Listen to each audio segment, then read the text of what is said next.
पैर छूना क्यों ज़रूरी है और क्या मान्यता है इसके पीछे, अगर आप समझा सकते हैं? और मैं हमेशा बोलता हूँ कि बिना किसी को जाने पैर मत छूइए।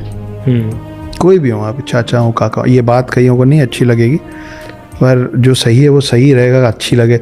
अगर 100 लोग गलत चीज़ साथ में चीखेंगे तो वो सही नहीं हो जाएगी, और एक आदमी सही बात बोलेगा अकेले तो वो गलत नहीं हो जाएगी। जी।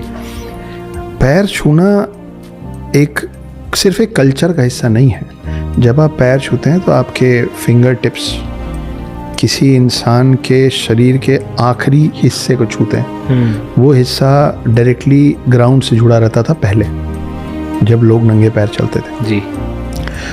अब मैं आपको सेम उदाहरण दे रहा हूँ क्योंकि वही अभी मेरे दिमाग में ऑर्गेनिकली आ रहा है कि अगर आपके हाथ में पानी का ग्लास है, नीचे पूरा पानी साफ है, या मान लीजिए फिटकरी डाल दिया आपने पानी में, तो पूरा मैल जो पूरा गंदा वो ऊपर आ गया। जी। ठीक है, नीचे का पानी साफ है, तो आप पहले एक लेयर को हटाएंगे तब पानी साफ होगा। अगर आप बोलेंगे नीचे का पानी तो साफ है और सीधे मुंह से लगाएंगे तो सबसे पहले आपके मुंह में जाएगी गंदगी। जी। है ना? तो वो ग्राउंड से हर इंसान का शरीर जो जुड़ा हुआ है वो पाँव से जुड़ा हुआ है। वो कहाँ से चल के आ रहा है, इसीलिए आज भी कई लोगों के घर में बोला जाता है जूते चप्पल बाहर होता है। जी। कई लोगों के घर में ये माना जाता है कि घर में घुसने के पहले बाहर लोटे से पैर में पानी डालो, पैर दो, फिर हाँ पैर घर के अंदर लाओ, है ना? क्योंकि आपके पैर के साथ बहुत कुछ आता है। जब तक आपको ये ना पता हो कि आप जिस व्यक्ति का पैर छू रहे हो उसका आचरण कैसा है, उसका कैरेक्टर कैसा है, आप अपने फिंगर टिप्स की अलग एनर्जी होती है, फीट की एक अलग एनर्जी होती है। कोई कारण है कि लक्ष्मी जी विष्णु जी का पाँव क्यों दबा रही, ठीक है?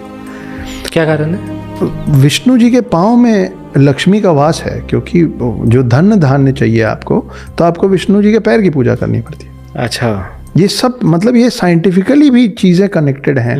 तो जब आप किसी का पाँव छूते हो तो उसका एनर्जी आपके शरीर में है। अच्छा, आप 4 उंगली से या पूरे हाथ से किसी के पैर के ऊपर का कुछ छूते हो, करेक्ट तरीका तो यही ना, पीपी की बात नहीं कर रहा। करेक्ट। तो आप पूरा ऐसे छूते हो। हाँ। फिर आप इस हाथ का क्या करते हो, कहाँ लगाते हो? सबसे पहले आप उसके पैर की जगह अपने सर को दे रहे हो, आपको पता ही नहीं है उसका आचरण कैसा है। तो ये जो घरों में सिखा दिया गया है, ठीक है, हमारे भी माता पिता को उनके माता पिता ने सिखा दिया, हम क्यों पूछना छोड़ दिया ना, हम लोगों ने, हमने क्यों पूछना छोड़ दिया? मेरे घर में सिखा, बेटा अंकल है पैर छू लो। अरे चाचा बोलो तो एक बार सोचे भी। अंकल क्या होता है? अगर वो सच में UNCLE अंकल है और वो वहाँ से आया तो उसको तो मालूम ही नहीं कि पैर छूने का औचित्य क्या है। जी। तो हमको बचपन से ऐसे सिखा दिया गया, इनका पाँव छू, उनका पाँव छू, सबका पाँव छू। मेरी पहली शादी में मैंने दुनिया जहान का पाँव छुआ, बाद में मेरे को पता चला, ओ शिट, कैसे कैसे लोगों का पाँव छू लिया। तो उससे समझ में आया कि जब तक आप किसी को जान ना लो, कोई बुआ हो, कोई भी हो, जी, unless and until you don't feel.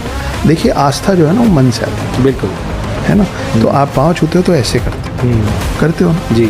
तो एक आप उनको अपने दिमाग में स्थान दे रहे हो, दूसरा आप उनको अपने दिल में स्थान दे रहे हो।